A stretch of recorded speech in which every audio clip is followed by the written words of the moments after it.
One of the main goals of the upcoming generation of consoles is no doubt to drastically reduce load times, if not removing them outright. That's certainly one of the goals of Sony's next platform, still unofficially entitled the PlayStation 5. And a recent patent may show just how Sony plans on doing just that. The patent is known as the System and Method for Dynamically Loading Game Software for Smooth Play. In essence, it aims to reduce load times by loading data before a player can reach a certain point.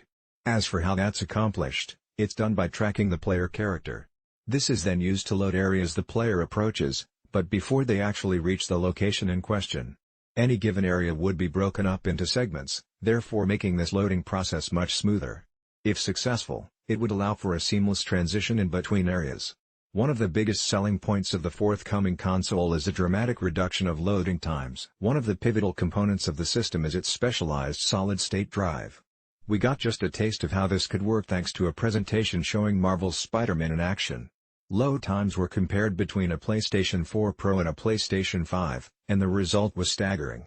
That was a PlayStation 4 game, though, so we shall see how this applies to PlayStation 5 games.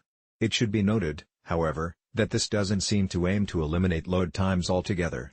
It would result in the most drastic reduction we've seen yet, though. We also don't know whether this patent is part of the current PlayStation 5 makeup, or rather something Sony is planning for down the road.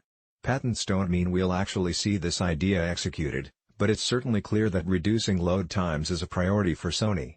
Whatever the PlayStation 5 ends up being, it seems like load times in the future will be nothing compared to what they were on the PlayStation 4. Source: IGN.